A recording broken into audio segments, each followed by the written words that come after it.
प्रभु राम देव भगवान अल्लाह खुदा ईश आदि नाम एक ही शक्ति के हैं। वो कैसा है, कहां है, कैसे मिलता है, किसने देखा है? ये प्रश्नवाचक चिन्ह पूर्ण रूप से हटाने के लिए अवश्य सुनिए जगत गुरु तत्वदर्शी संत रामपाल जी महाराज के अमृत वचन, सर्व पवित्र धर्मों के पवित्र शास्त्रों के आधार पर। एक संत कहने लगा, एक माई तय बूढ़ा बुढ़िया बैठे थे कि सुना माई परिवार कैसा है तेरा? उसका 2 पुत्र 2 पुत्री थी। तो वो क्या कहती है कि दो बेटी जाई, दो जाए पूत, और बेटिया न तो जमाई लेगे, बहू लेगी पूत, अमरे ऊत के ऊत। ऊत बने जिसका संतान ना हो उसको ऊत न पुता कहा करें कि हम तो आज फिर ऊत के ऊत, बेटियों को तो जमाई दामाद लेगे, बहू लेगी पूत, हम तो दोनों रह गए ऊत के ऊत। तो कहने का भाव ये है कि ये संस्कार है आपका एक दूसरे के साथ जुड़ा हुआ। जैसे एक सुखदेव ऋषि माँ की गर्भ से बाहर नहीं आया, 12 वर्ष तक माँ के गर्भ में रहा।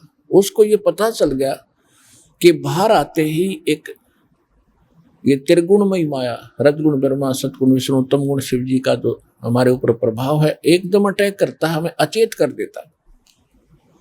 तो इसने यही एक अपनी शर्त रखी थी ब्रह्मा विष्णु महेश के सामने कि मैं गर्भ से उस समय बाहर आऊंगा जब आप अपनी ये माया रोकोगे।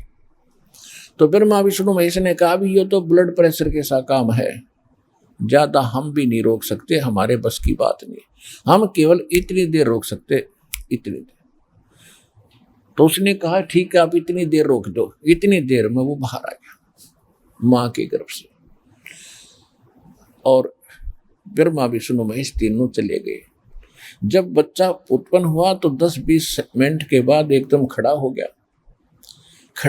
तो उसका पिताजी आया, व्यास जी, वेद व्यास जो थे उनके पिता थे। तो ऋषि जो सुखदेव ऋषि थे उठकर चल पड़े, 12 वर्ष की उम्र के एकदम शरीर हो गया उनका, और अपनी ओर नाल जो नाभि से माँ की नाभि के साथ एक जेर सी लटकी रहा करे उसको कंधे पर डाल ली और चल पड़ा।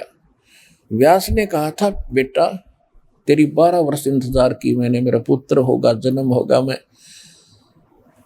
आज मुझे वो सौभाग्य प्राप्त हुआ अपने पुत्र प्राप्ति का, एक बार तेरे दर्शन कर लूं, मुझे शकल तो दिखा दी तेरी।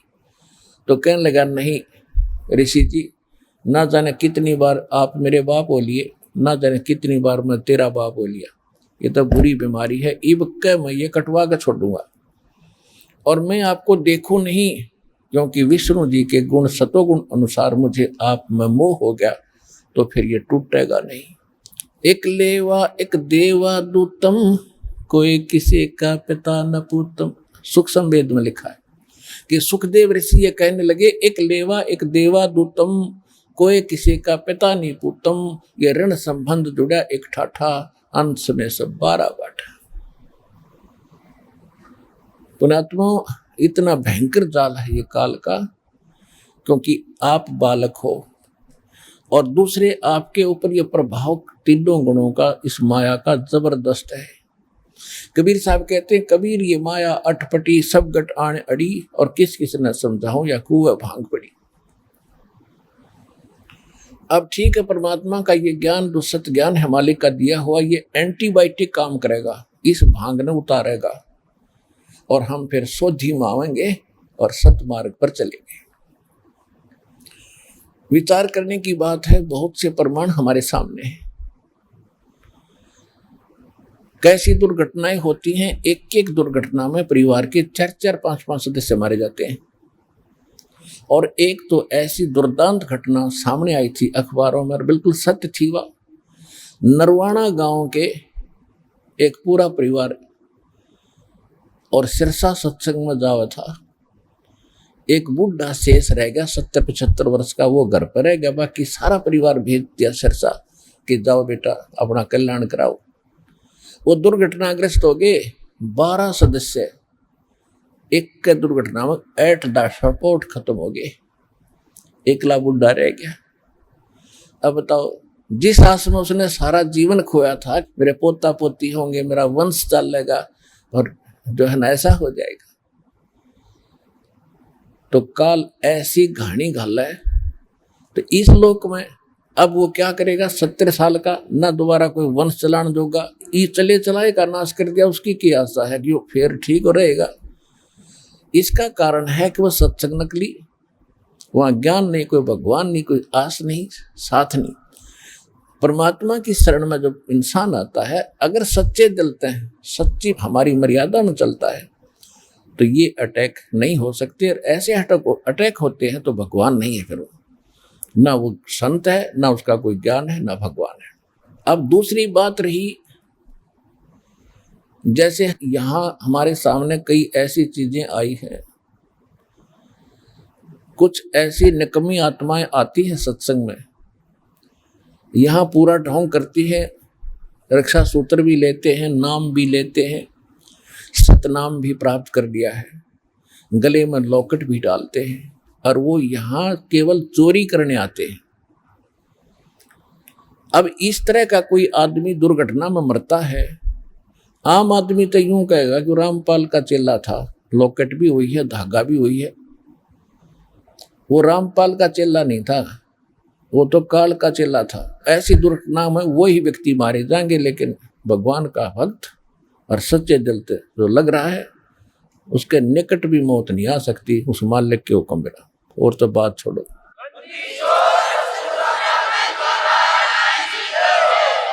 तो कहने का भाव ये है कि एक लेवा एक देवा दूतम, और कोई किसी का पिता दी पूतम, ये ऋण संबंध जुड़ा एक ठाठा, अंत समय से पारा बैठा।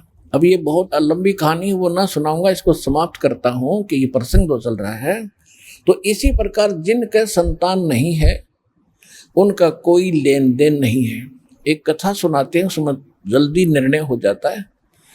एक व्यक्ति का विवाह हुआ, उससे एक पुत्र उत्पन्न हुआ, उसकी पत्नी मर गई, मृत्यु होगी पत्नी की। दूसरा विवाह किया, 5-7 वर्ष का वो लड़का था, 10 वर्ष का। उसके बाद दूसरा विवाह किया, उससे एक संतान हुई पुत्र रूप में, फिर भी उसकी पत्नी की भी मृत्यु होगी, स्वयं भी मृत्यु होगी। अब बड़े लड़के का विवाह कर चुका था, वो बड़े लड़के का विवाह हो गया था, छोटा लड़का 10-12 वर्ष का था। उस समय उसका माता पिता दोनों की मृत्यु होगी। वो पिता को तो एक था, माँ थी दो मायाओं के थे, पिता एक था। अब बड़े का जो विवाह हो गया था, उसकी पत्नी थी, उधर से छोटा लड़का जो था वो बीमार हो गया। रोगी हो जाने से उपचार शुरू हुआ, महंगी महंगी दवाइयाँ लगी, लेकिन प्रयोग की जा रही थी, आराम कम हुआ। फिर उसी दौरान उनके मन में दोष आ गया, पति पत्नी के मन में, बड़े भाई के मन में और भाभी के मन में, कि अच्छे 10-15 किले एकड़ जमीन इसके हिस्से में आती है, और अब रोगी भी है, इसकी मृत्यु हो जाए तो अच्छा है, सारी संपत्ति अपनी ही होगी। ये विचार विमर्श करके उन्होंने सोचा क्यों ना इसको मरवा ही दें, सबको मालूम है रोगी है, 4-5-10 दिन से ये बीमार चल रहा है। ऐसा एक वैद्य से संपर्क साधा, उसने अपनी फीस मांग ली, मुंह मांगी, वह दे दी। उसने उसको विष दे दिया, किसको? छोटे भाई को, और वो मर गया। रिश्तेदारियों में पता था ही भी बहुत रोगी है, बीमार है काफी, वो मर गया, कोई बात नहीं, बात समाप्त हुई। अब 1 वर्ष के बाद उनके एक पुत्र उत्पन्न हो गया, और पुत्र को बड़ी अच्छी तरह लाड से पाला पोसा, बहुत अच्छा खिलाया पिलाया, दूध भैंस रखे, गाय रखे, और बहुत ही चंद दिनों में वो पहले 12 वर्ष की आयु में विवाह कर देते थे। और विवाह के बाद यदि व्यक्ति मर जाता, लड़का मर जाता पति, तो पत्नी का पुनर्विवाह तो छोड़ो, उसको 7 सती करते थे, 7 फूका जाता था उसी चिता में। अब क्या हुआ कि जब उस लड़के का विवाह हो गया, खुशी का कोई ठिकाना नहीं, वो लड़का बीमार हो गया, इतना बीमार, इतना रोगी हो गया कि उसके उपचार के लिए उन्होंने आधी जमीन भी बेच दी, और 1-1.5 वर्ष 2 वर्ष ऐसे चारपाई पे पड़ा रहा। एक दिन उसका पिता बैठा था, लड़के ने कहा कि भाई साहब, अब मेरी लकड़ियों का और मेरे कफन का प्रबंध कर ले, अब मैं जा रहा हूं। उसके पिता ने कहा, बेटा मैं तेरा बाप हूं, भाई नहीं हूं। उसने पहले तो ये सोचा बीमार है, इस करके इसकी अकल खराब होगी, मुझे भाई कह रहा है, मानसिक संतुलन बिगड़ गया। तो उस लड़के ने कहा, तू मेरा भाई है, मुझे मालूम है, और मैं तेरा वो भाई हूं जिसने विष देकर मरवाया था, और भाई साहब मेरा बराबर हो गया हिसाब किताब। तूने मेरी 50% संपत्ति के लालच में मारा था, वो 50% बिक चुकी है। कहाँ? बिल्कुल बिक चुकी है। अब तेरा और मेरा इतना बैलेंस है, मेरी लकड़ी और कफन का, अब तैयारी कर ले। अब उसके पैरों तले की जमीन खिसक गई, बड़ा शर्मिंदा हुआ। इस समय अकल ठिकाना आ जाती है इंसान की, अगर पहले आ जाए तो बातें खत्म। तो सत्संग में ये पहले ठिकाने आती है, ये बुराई नहीं करेगा प्राणी फिर, इस ज्ञान को समझ कर। तो उसने कहा, भी बिल्कुल मैं महानीच आदमी था, और मेरी पत्नी के साथ मैं भी, इसका इकली का दोष नहीं कहता, 1-2 बार तो मैंने मना किया, फिर मन ने भी यस करनी पड़ेगी। और ठीक अभी हमने जिस जैसा किया, हमें यह सजा सही मिलेगी और भगवान ने देनी चाहिए थी। हमने आपके साथ धोखा किया तो आज हमारा नाश हो गया, और कोई आस नहीं, और हम ऐसे ही वंशलेस हो जाएंगे, हमारा कोई वंश नहीं रहेगा। लेकिन एक बात बता, हमने जो करा वो भर लिया, ठीक है, लेकिन जो तेरा विवाह हुआ जिस लड़की के साथ, अब तेरी मृत्यु के उपरांत इसको जिंदा फूंका जाएगा तेरे साथ में। इस बेचारी ने कौन सा पाप कर दिया जो आज यह जिंदा जलाई जाएगी? तब लड़के ने कहा कि वो वैद्य कहाँ है जिसने मुझे विष दिया था कि वो तेरे 2-3 वर्ष के बाद उसकी मृत्यु हो गई थी। उसने कहा लड़के ने कि ये वही दुष्ट आत्मा है, वो वैद्य, आज ये जिंदा फूकी जाएगी। एक लेवा एक देवा दूतम, कोई किसी का पिता न पूतम, ऋण संबंध जुड़ा एक ठाठा, अंश में सब 12 बाटा। ये सत्य कथा है, 100% सत्य है, भगवान का विधान है। यह आपके कब समझ में आवेगी? क्योंकि इसीलिए ये पढ़ाई जा रही है अध्यात्म और सूक्ष्म वेद ज्ञान की। तो यहां बताया है कि जिनके संतान नहीं उनका कोई लेन देन शेष नहीं है। अब बगैर ज्ञान के वो एक मुकदमा और मोल लेते हैं, किसी के लड़के ने गोद लेंगे, अब बुढ़ापे में हमारी सेवा करेगा। अब देखो, सेवा तो आपके संस्कार ने करनी और करवानी है। भक्ति कर रहे हो तो भगवान सेवा करेगा, तो किससे तो करवा, वो उसका काम है, आपका नहीं, उस पर छोड़ दो आप। अब क्या होगा, लड़का गोद ले लिया, फिर विवाह कर दिया, पुत्र वधू आ गई, उसकी पत्नी आ गई। अब घर ऐसा कोई नहीं, माता पिता से भी बच्चों का कई बार कहा सुनी हो जाती है, घर में झगड़ा हो जाता है। तो उस समय वो क्या सोचेंगे कि हे भगवान, आज मेरा अपना बेटा होता तो आज ये ऐसी बातें करते, यह स्वाभाविक है, अपना होता वो भी इसे टिंडे दे हो। बिना ज्ञान बिना भक्ति का इंसान तो सारे पट्टेगा, कितना हो जाए। तो उसके मन में फिर ये दोष रहता है कि हे भगवान मेरे संतान हो जाती, हे परमात्मा, वो भी लास्ट में वह बीमारी फिर रहेगी नो की नो। बता, हे भगवान मेरे बच्चे ना पैदा हुए। और फिर बिना भक्ति बिना ज्ञान का इंसान वो मर जाती है, वह औरत, पत्नी, वह बेटी, बहन, माई। आदमी तो थोड़ा सा संतोष कर भी लेता है, लेकिन माई नहीं सहन कर सकती, अपने आप को बांझ कुआना हुआ पसंद नहीं करती। और वो तो जो हो गया, उसका इलाज क्या है? अंत में वो इसी चिंता में, इसी टेंशन में मृत्यु हो जाती है कि मेरा संतान नहीं हुई। फिर देखना इस काल का जाल कितना भयंकर है, इतना दुष्ट है। अब ये इसका आनंद लेता है कि मनुष्य जीवन तक खो दिया इसने, जो मिलना था वो मिलना था, नहीं मिलना था वो मिला ही नहीं चाहिए, सारा उम्र छटपट लो। और कबीर परमेश्वर की शरण में आने के बाद अगर आपकी ऐसी कोई समस्या है, संतान नहीं है, तो वो भी देगा, लेकिन वो अच्छी आत्मा देगा जो आपका लेन देन नहीं होगा उसे, वो अपने संस्कार बढ़िया लेकर आएगा, बेटा हो चाहे बेटी। ये तो अब वर्तमान के जो परमात्मा का विधान ये अलग है, लेकिन उसको पूरा करता है दास पहले कि वो मृत्यु के बाद वो माई वो बहन जिस इस टेंशन में मर जाएगी, हाय मेरा संतान ना हुई, हाय मेरा संतान नहीं, अगले जन्म में काल उसको कुतिया बनाओगा, कुतिया, और एक सीजन में 8-8 पैदा करेगी। अगले तो पूरी कर ले अपनी सारी टेंशन, वह कसर काट ले पैदा करने की, और फिर अगले जन्म में बनाओगा सूरी, 12-12 इकट्ठे पैदा करेगी।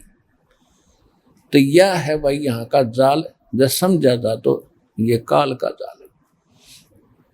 इससे बचने के लिए इस ज्ञान को आधार बनाओ, परमात्मा की इस एक एक वचन को सत्य मानो कि जो आज जिसके संतान नहीं है वो 1 नंबर का भगवान की दृष्टि में 1 नंबर का आदमी है। वो दोनों आत्माएं यदि वो भक्ति करते हैं और भक्ति नहीं करते हैं तो फिर वह दुर्गति होगी जो अभी आपको बता दी। इतनी सी बात है। अब आप देख लेना, देखो परमात्मा पर विश्वास रखो।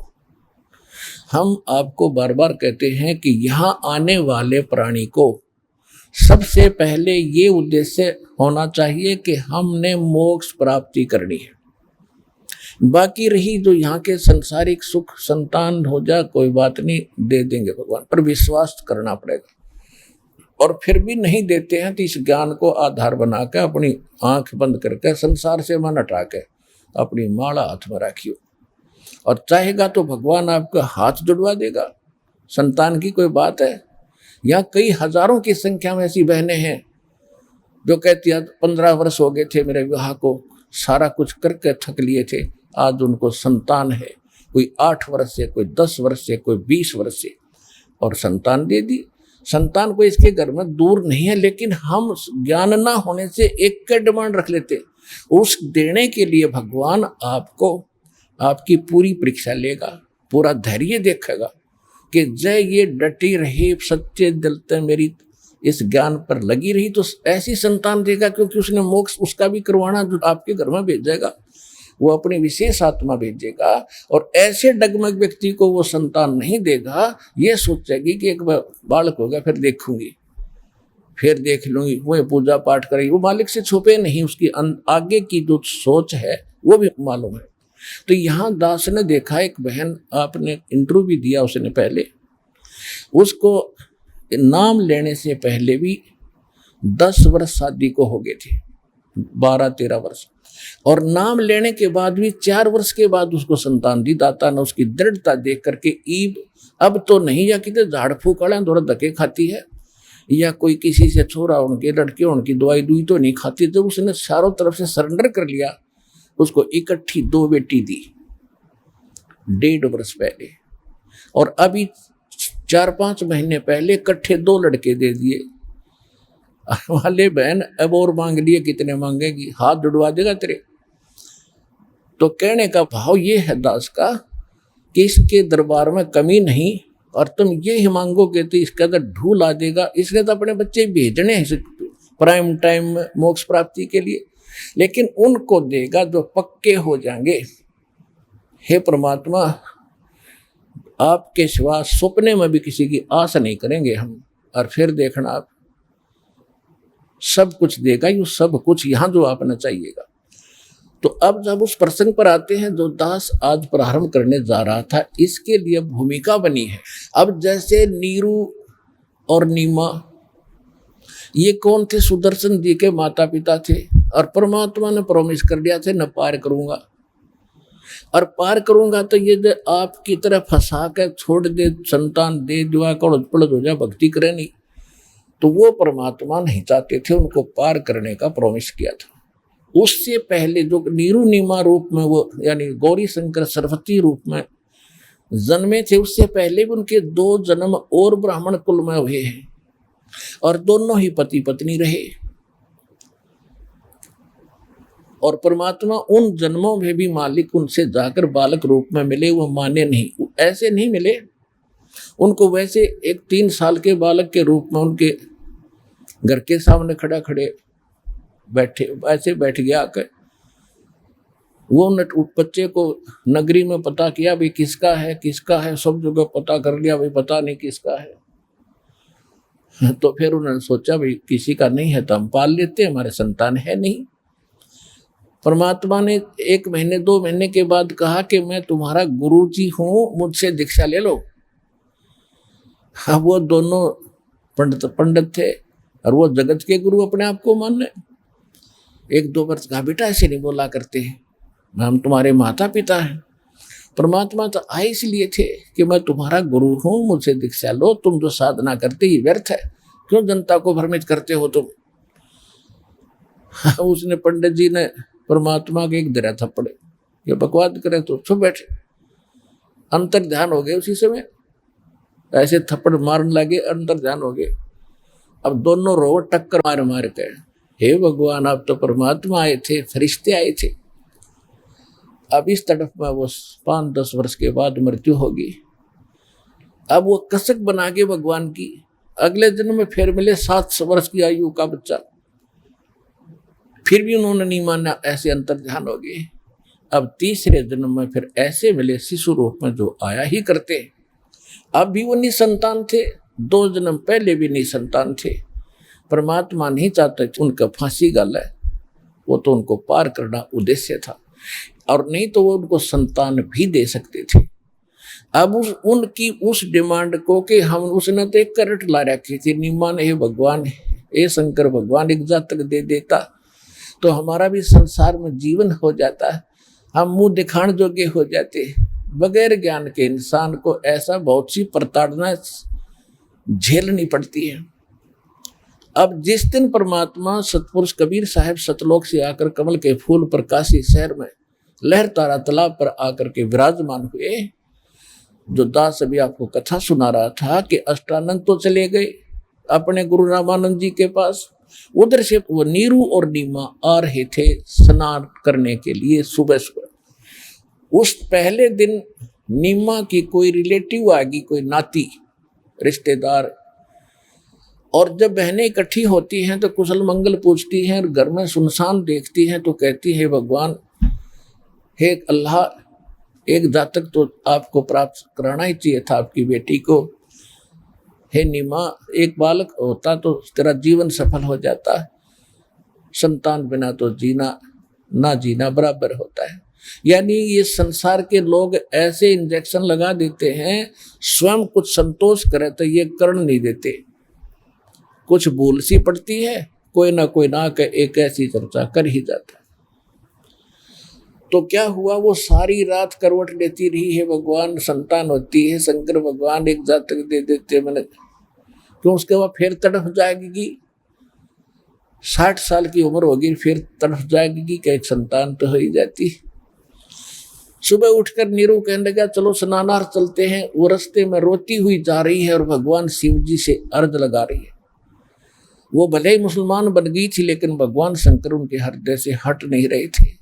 शंकर भगवान, हे परमात्मा एक जातक दे देते, हे परमात्मा हमारा भी जीवन सफल हो जाता, हे मालिक। इस तरह वो ऐसे कहते हुए चल रही थी। नीरू उसको समझा रहा था कि एक नीमा, यदि हमारे भाग्य में होता तो भगवान शंकर पहले ही दे देते, हमारे भाग्य में संतान नहीं है, और आप रो रो के आंखें और खराब कर लोगी, उंगली पकड़ने वाला कोई है नहीं, ना रोया करे, सब्र कर, संतोष कर, भगवान ने जो रखना है वैसे रहना चाहिए, अल्लाह ने जो दिया वही ठीक है। ऐसे करते करते बातें वो पहुंच गए सरोवर पे। पहले नीमा स्नान करके आई, नीरू बाहर दूर बैठ गया।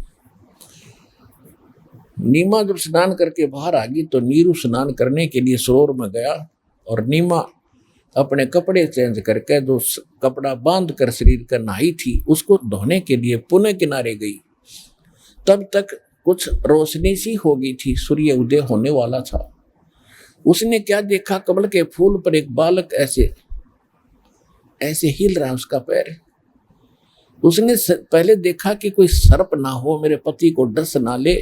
परमात्मा ने एक पैर का अंगूठा मुख में दे रखा था, एक पैर को हिला रहे थे। नीमा ने जब ध्यान से देखा को ये तो कोई बालक है, अपने पति से कहती है कि देखना जी कमल के फूल पर बच्चा, कमल के फूल पर बालक है। अब नीरू ना रहा था ऐसे कर करके। नीरू ने सोचा या तो मेंटल होली इन बच्चों के मोह में, इसकी तो मानसिक स्थिति कति खराब होगी। नाता नाता कह रहा कि नीमा मैंने बहुत समझा लिया, मानती कति नहीं।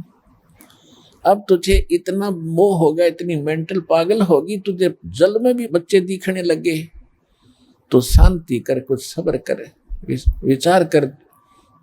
इतने में उसने फिर कसक से कहा जी देखो सचमुच देखो। तो अब जब उसने इसी कसक से कहा तो नाते नाता देखा सचमुच रहे बालक कमल के फूल पर थोड़ी सी दूरी पर, यानी किनारे से काफी दूर था, लेकिन वो नहा रहा था उससे थोड़ी दूर था।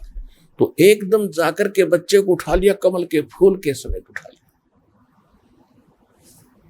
और अपनी पत्नी को उठाकर दे दिया। अब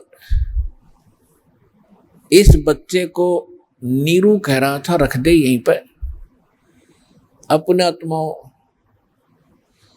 जिस परमात्मा का नाम लेने दे, नाम लेने मात्र से एक गुदगुदी सी उठती हृदय में, और जिसके लिए ऋषि महर्षि तपस्या कर कर कर शरीर खत्म करके उनको वो परमात्मा मिले नहीं, और उस पुण्यात्मा नीमा को और नीरू को सहज में मिल गए, और नीमा ने उस बालक को सीने से लगाया। जिस परमात्मा के नाम लेते रोंग रोंग खड़े हो जाते हैं, और जो किसी पुण्यात्मा के सीने से लगा हो, जो आनंद जो सुख उसकी आत्मा को महसूस हुआ होगा वो अवर्णनीय है। अब गरीबदास जी ने अपनी वाणी में उस परमात्मा के मिलन की आगे जो क्या लीलाएं हुई वो कितनी सुंदर रूप से चित्रार्थ की है, अमरवाणी से जो भगवान की अमरवाणी से सुनाएंगे। पुण्यात्माओं, जब तक आप परमेश्वर की शरण में नहीं आते तब तक तो ये जो कथा सुनते हुआ भक्तों के मुख से इस पर भी आपको विश्वास नहीं होता होगा, क्योंकि हम भगवान के गुण महिमा सुना जरूर करते थे, पर हमारे साथ घटना नहीं घटा करती जो भगवान करता है, क्योंकि हमारी साधना शास्त्र अनुकूल नहीं थी। अब हमें वो विधि मिली और परम संत से लेकर वो शास्त्र अनुकूल साधना की जाती है, तो ये सुख स्वाभाविक भगवान देता है, उसके गुणों में लिखा है। जैसे बिजली के गुणों में लिखा है वो सब सत्य है, पंखा चलाती है, अंधेरे को उजाले में कर देती है, जो है दूध रिड़क देती है, ट्यूबवेल से जल निकाल देती है, आटा पीस देती है, चक्की चलाती है, तो ये सब गुण है उसके अंदर। लेकिन वो मिलते कैसे हैं? कनेक्शन लेना पड़ता है प्रॉपर वे से, उसके संबंधित कागज पूरे किए जाते हैं, उसकी टर्म एंड कंडीशन सारी पूरी फॉलो करी जाती हैं। जब हम उसकी सब कंडीशन पूरी करते हुए कनेक्शन हमें मिल जाता है, फिर आगे भी वो टर्म एंड कंडीशन निभानी पड़ती हैं, समय पर बिल भरना पड़ता है, नहीं तो कनेक्शन फिर भी कट जाता है। तो कनेक्शन मिलने के बाद जो गुण होते हैं बिजली के, वो आपके घरों में शुरुआत हो जाती है। इसी प्रकार ये सतलोक आश्रम बरवाला जिला हिसार हरियाणा के अंदर ये दास उस परमात्मा का वो लाइनमैन बैठा है जो भगवान के कनेक्शन को आपसे जोड़ सकता है, न इस पृथ्वी पर को जोड़ने वाला नहीं है।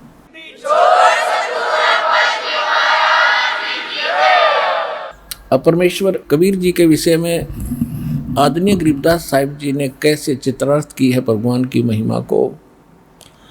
84 बंधन कटे ये कीनी कल्प कबीर, भवन चतुर्दश लोक सब ये टूटे जम जंजीरे, अंत कोट ब्रह्मांड में वो बंदी छोड़ कहाए, सो तो पुरुष कबीरे हैं वही जननी जने नमाए। शब्द स्वरूपी साहेब धनी, शब्द से अंद सब माही, बाहर भीतर रम रहे जहां तहां सब ठाही। जल थल पृथ्वी गगन में वो बाहर भीतर एक, पूर्ण ब्रह्म कबीर हैं अवगत पुरुष अलेख। सेवक हो के उतरे इस पृथ्वी के माही, जीव उदाहरण जगत गुरु बार बार बलि जाही। गरीबदास जी कहते हैं कि दास बन के आए वो भगवान इस पृथ्वी पे उतरे, अवतरित हुए, वो माता से जन्म नहीं हुआ उनका। सेवक हो के उतरे वो इस पृथ्वी के माही, जीव उदाहरण जगत गुरु बार बार बलि जाही। जीवों का उद्धार करने के लिए वो जगत गुरु होय होय, यानी सबको सच्चा ज्ञान देने वाले कबीर भगवान स्वयं आकर के प्रकट हुए। काशीपुरी कष्ट किया वो उतरे अदर आधार, नो के नो सहसरी राय। मोमिन को मुजरा हुआ वो जंगल में दीदार। मोमिन एक मुसलमान जुलाहे को मिले। कोट किरण शशि भाने, सुध ये आसन अदर विमाने, और परसत पूर्ण ब्रह्म को हो शीतल पिंड और प्राण। नीमा ने जब परमात्मा बालक को सीने से लगाया, गोद लिया मुख चूम के, हेम रूप झलकन थे, जगर मगर काया करे, जैसे दमके पद्म अनंत।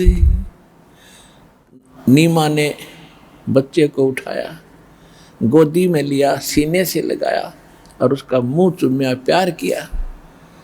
गोद लिया मुख चूम कर, हेम रूप झलकंत। हिम, हेम माने बर्फ। परमात्मा का इतना सुंदर शरीर, वाइट शरीर था, जैसे कहते हैं ना कोई कपड़ा खरीदने जाते थे कपड़े की दुकान पर, सफ़ेद कपड़ा जब लेते थे तो दुकानदार कहा करता ये स्नो वाइट है, यानी बर्फ जैसी सफ़ेदी और किसी में नहीं होती। स्नो माने बर्फ, और हिम माने बर्फ, स्नो अंग्रेजी में, हिम हिंदी में। तो गरीबदास जी कहते हैं, गोद लिया मुख चूम कर वो हिम रूप झलकंत। हिम बर्फ के जैसी सफेदी थी मालिक के शरीर की, बॉडी की। इतना अजीबोगरीब बालक था, आम बच्चों जैसा बालक नहीं थे भगवान। और जगर मगर काया करे, जैसे दमके पद्म अनंत। इतना सुंदर शरीर चमक रहा था, नूर था मालिक का। नूर का अर्थ ये नहीं होता उसमें से किरण निकल रही थी, जैसे कोई बहन या भाई भक्त इतना गोरा होता है और ऐसा लगता है कि देख इसके चेहरे का नूर अलग ही है। इस तरह वो मालिक का जो बॉडी था इतना सुंदर था, अपने आप जैसे कलर में ही इतनी उसके अंदर परमात्मा की जो कलर जो था वो अपने आप ऐसे चमक रहा था अंदर से।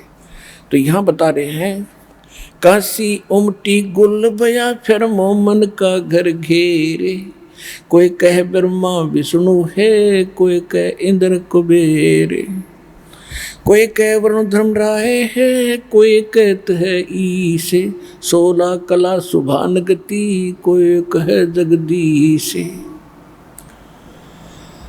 दूध न पीवन अनुभव के वो न पलने झूलनते, अदर अमौन ध्यान में जो कमल कला फूलनते।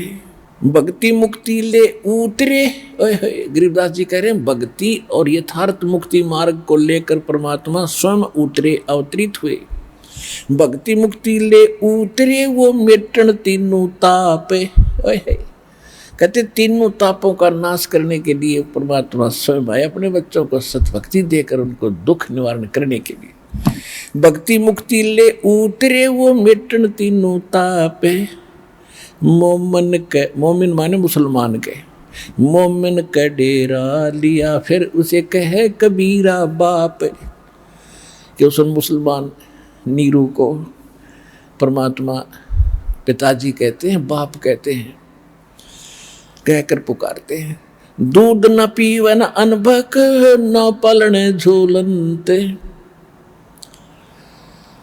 अदर अमान ध्यान में वो कमल कला फूलनते।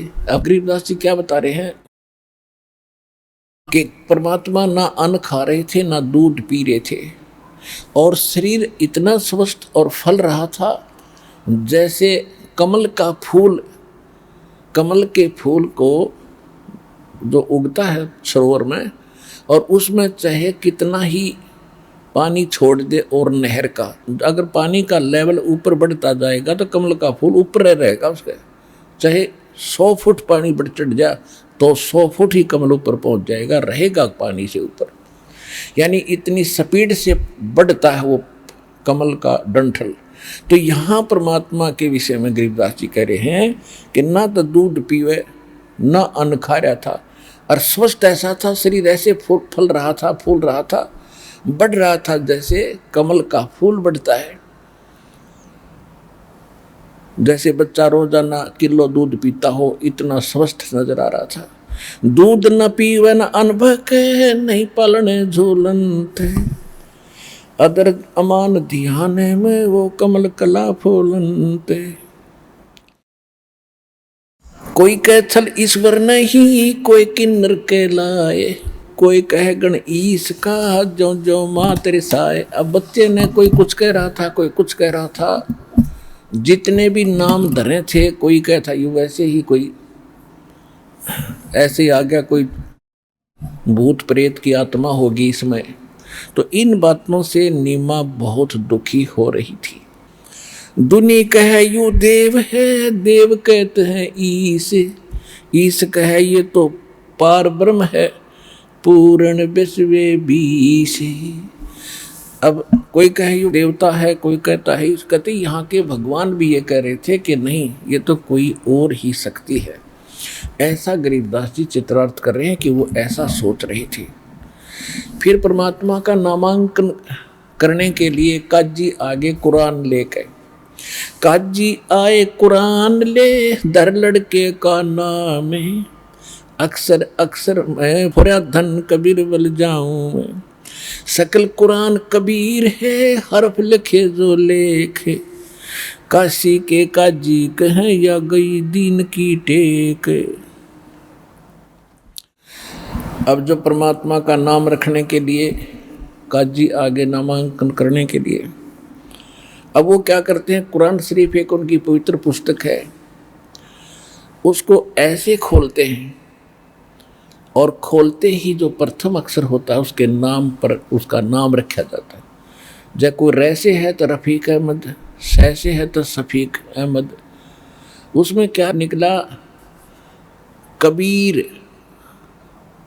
कबीर शब्द पहले अक्षर था। अब कबीर एक बहुत बड़ा नाम मानते हैं, कबीर का अर्थ बहुत महान मानते हैं, कबीर माने महान बड़ा। अरे एक जुल्हाए के बालक का नाम कबीर रखें तो उनको, क्योंकि वहाँ पे एक चवन्नी मिलनी थी, और यदि वो किसी सेठ के कोई अच्छे पैसे वाले धनी का ऐसा नाम निकलाता तो उनके बल्ले बल्ले हो जाती थी। वो उनको ना जाने 100 रुपये दे देता, 500 रुपये दे देता, बड़ा सुंदर नाम निकाला। तो वहाँ उन्होंने सोचा कि जुल्हाए के बालक का इतना नाम नहीं लिखना चाहिए। फिर दोबारा खोल लो अपनी मस्ती पे, फिर बंद करके कुरान शरीफ को और फिर खोला पूरे पृष्ठ पे जो न पृष्ठ खोला सारे पर कबीर कबीर कबीर कबीरन कबीरन कबीरन लिखा। उन्हें सोची बड़ी बात बिगड़ी, उन्हें फिर दोबारा करा। तीसरे देखा तो पूरी कुरान में ओनली कबीर सा अक्षर रह गया, उन वाली लेख नहीं रहा।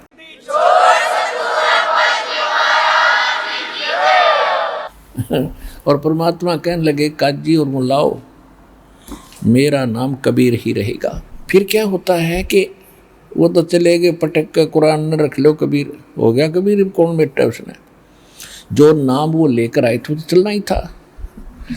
अब क्या होता है कि 25 दिन के हो गए, भगवान ना कुछ खावे ना पीवे, और स्वस्थ ऐसे जैसे बालक का कोई रोग नहीं, खूब कोई दिक्कत नहीं, लेकिन उस नीमा और नीरू की आत्मा नहीं मानने थी कि कब तक जीवेगा बालक, बेशक स्वस्थ दिखाई देता है, कभी ना कभी अचानक मर जाएगा।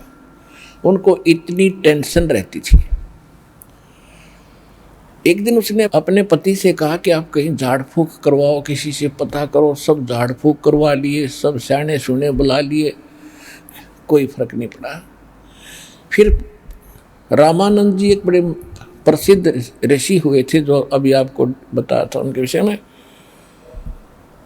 तो वहाँ गए, नीरू वहाँ गया और रामानंद जी से प्रार्थना की कि स्वामी जी ऐसे ऐसे मुझे एक जंगल में कमल के फूल पे एक बालक प्राप्त हुआ।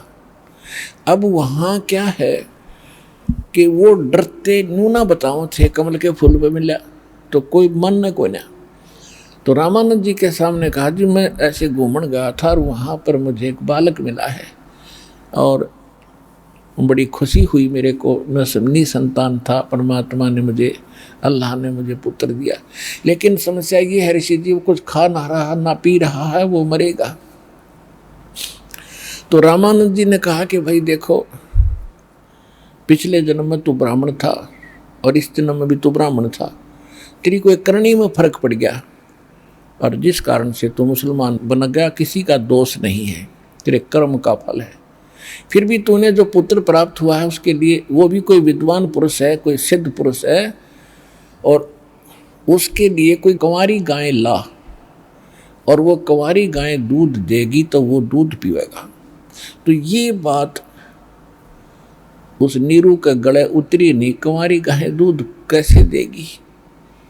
उसने सोचा स्वामी जी ने गोली दे दी मीठी मेरे ताई, कंवारी गाय दूध दे रहा, मेरा बेटा जीवना। तो वो उधर से नीमा तड़फ रही थी, 25 दिन हो गए थे और रह रह कर याद कर रही थी अपने भगवान शंकर को। बेशक वो मुसलमान बन गए थे लेकिन भगवान शंकर की भूल पड़े नहीं थी।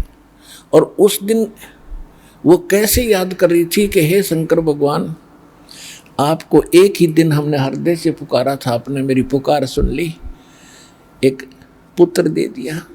अब ये मरेगा, साथ मैं मरूंगी, ये मेरा फाइनल फैसला है। हृदय से ये मान लिया उसने। अब वो परमात्मा तो काशी में कपड़ा बुनते बुनते भी पूरे ब्रह्मांडों का संचालन करते थे, शिशु रूप में विराजमान भी सब ब्रह्मांडों का संचालन कर रहे थे वहीं से। उसी समय परमात्मा ने देख लिया बुढ़िया मरेगी, मैं तो मरूँ नहीं, पर यह जरूर मर जाएगी इस टेंशन में। उधर से शंकर भगवान को प्रेरणा की कि भी तुझे कौन याद कर रहा है। वो करे करा साइया मन में लहर उठा, दादू से दरजीव के आ बगल हो जा। तो शंकर जी ने ध्यान से देखा कि एक माई रो रही है, मुझे याद कर रही है। वो साधु रूप बना के संत का वहां प्रकट हो गया। आगे यानी ऐसे ही शिवपुरी से उतरे अपने लोक से और वहां आकर कहने लगे माई क्यों रो रहे हो आप, कारण बताओ। तो माई ने कहा कि महाराज जी, रोती रोती बोल रही थी कि सुनोगे मेरे दुख ने, पहले तो हमारे कोई संतान नहीं थी, अब इस उम्र में एक दिन हृदय से मैंने अपने भगवान शंकर को याद किया था और शंकर भगवान ने मुझे एक कमल के फूल पर ये बालक दे दिया और अब 25 दिन हो गए, ना खाता है ना पीता है। अब ये मरेगा महाराज जी, साथ मरूंगी, अब मैं जीऊंगी नहीं। शंकर भगवान ने कहा कि वो बालक लाओ मेरे पास। बालक नीमा लाई ठाक है। नीमा ने सोचा महात्मा जी के चरणों में डाल दूं, इसका जीवन दान कर दे। इस उद्देश्य से बच्चे को चरणों में डालना चाहा। माई के हाथों से उठ के परमात्मा नवजात शिशु के रूप में और शंकर भगवान के सिर के सतर में हवा में डट गया अपने आप। और वो नीमा ये सोच रही थी कि ये जो सामने साधु खड़ा है ना, इसकी करामात है, मेरे बच्चे को ऐसे कर दिया, ओहो हो, ये तो बड़ा महापुरुष है क्या। फिर शंकर भगवान ने ऐसे किया जैसे गोदी में बच्चे को लेते हाथों में, ऐसे करते ही परमात्मा उनके हाथों में आ गए और परमेश्वर ने कहा कि महात्मा जी इसको कह दो एक कंवारी गाय लावे और उसके ऊपर आप अपना आशीर्वाद भरा हाथ रख दियो, वह दूध देगी। अब पावर तो परमात्मा ही देता है इन सबको, वो उसको आशीर्वाद दे दिया। उसने हाथ रखने से वो दूध कुंवारी गाय ने देना ही था। फिर अब उधर से नीरू जो है चुपचाप अपने घर आकर बैठ गया, अपनी पत्नी से भी नहीं कहा। यदि मैं इसको बता दूंगा कि स्वामी रामानंद जी ने कहा है कुंवारी गाय ले आओ, या इब मेरा पीछा पड़ जाएगी, कुंवारी गाय ला, और वह दूध कैसे देगी गाय, इसलिए उसने चर्चा ही नहीं करी। इतने में जब शंकर भगवान साधु रूप में उसने ये कहा तो उसने अपने पति को बुलाया कि जी आइयो एक बार। क्या बात है? कि महात्मा जी कुछ कह रहे हैं। तो महात्मा के रूप में शंकर भगवान ने कहा कि नीरू एक कुंवारी बछिया ला, और एक कुम्हार के घर से ताज़ा बर्तन लाना, 5-10 लीटर का गढ़ा साफ करके वो लाया गया। कुंवारी गाय यानी बछिया लाएगी जो 1.5 वर्ष की होती है, उसको कुंवारी बोलते हैं, बैल ने जिसको टच ना किया हो और वो ब्याई ना हो कदे भी। वो गाय लाए, कुम्हार के तो कोरा बर्तन लाए। शंकर भगवान ने उनके कमर पे हाथ रखा, लंबे लंबे सतन हो गए और दूध की धार चल पड़ी, और वो पात्र भरते ही बंद होगी। उस दूध को परमेश्वर कबीर जी ने पिया, उस गाय ने फिर दूध दिया।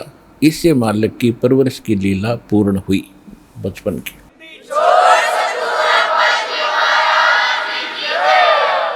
अब हम आपको दिखाते हैं थ्योरी। आज से 600 वर्ष पहले लिखा गया कबीर सागर, और आज से लाखों वर्ष सतयुग में लिखे गए वेद।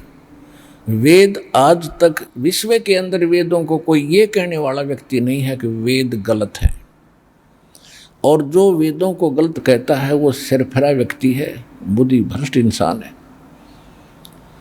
क्योंकि वेद को हम समझ नहीं सके, जिस कारण से हमने उनको एक तरफ रख दिया और हम अपने हनुमान चालीसा जी बना लिए, और ओम जय जगदीश रे, स्वामी जय जगदीश रे, इस तरह के गीत गाने लगे उस भगवान को रिझाने के लिए, हनुमान चालीसा बना लिया। ये नहीं, हमने उसी सत्र पर फिर आना होगा जो हमारे सदग्रंथ गवाही देते। तो अब एक तो है थ्योरी, वेद थ्योरी है, और उसके बाद प्रैक्टिकल है कबीर सागर। क्योंकि वेद तो ये बताते हैं कि परमात्मा जब शिशु रूप धारण करके आते हैं, उनके परवरिश की लीला कुंवारी गायों से होती है। वो तो है थ्योरी। अब प्रैक्टिकल कब हुआ? आज से 600 वर्ष पहले, यानी सन 1398 में वो प्रैक्टिकल हुआ। परमात्मा आए, वो नवजात शिशु के रूप में प्रकट हुए, कुंवारी गाय ने दूध दिया, पिया, उससे उनकी परवरिश की लीला हुई। तो प्रैक्टिकल एंड थ्योरी जब दोनों मिल जाती है तो ही इज गॉड। अब आप जी को दिखाते हैं, ये है ज्ञान सागर। ज्ञान सागर इधर है ये 73 पृष्ठ पे, और यहाँ नीचे शंकर वचन। अब क्या है, परमात्मा की शंकर की बात हुई है, शिव जी की, ये काफी लंबा प्रकरण है, लेकिन हम यहीं से थोड़ा सा सुनाएंगे। हे स्वामी मम दीक्षा लीजिए, सब अपराध अक्षमा प्रभु कीजिए, एक पुत्र जो विधि मोह दीना, कभू बात कह नहीं लीना। शंकर भगवान कहते, तेरे ग्रह पंडित अधिकारी, और झूठ बोल कस बोलो नारी, हरि कमला सम देखो ज्ञाना, बुद्धिवंत तो पुत्र सुदाना। सुनकर महिमा पुत्र की, नारी धरे जब पाओ, हे स्वामी मम इच्छा श्रवण वचन सुनाओ। कहाँ लजान कहाँ फिर आवा, बिहंस कहा तुम सिद्ध कहावा, सुन के हवे हर्ष बहु की ना, और भिक्षा कनक जाति को दीना। अब ये इन्होंने थोड़ा सा गड़बड़ कर दी। कबीर पंथ में जो नकली आए थे, इन्होंने ये सोचा कि नीरू नीमा तो दुल्हा थे, और इनके घर शंकर भगवान कैसे आए थे, थोड़ी बहुत या फिर भी टेक सी रहेगी, लिख दिया अटपट करके। वास्तविकता क्योंकि गरीबदास जी ने फिर निर्णय किया है कि शिव उतरे शिवपुरी से, और अवगत बदन विनोद, और मिली नज़र से नज़र और लिया ईश को गोद, भगवान को गोदी में लिया। अन ब्यावर को दूहत है फिर दूध दिया तत्काले, पीवे बालक ब्रह्म गुटी ता शिव भय दयाले।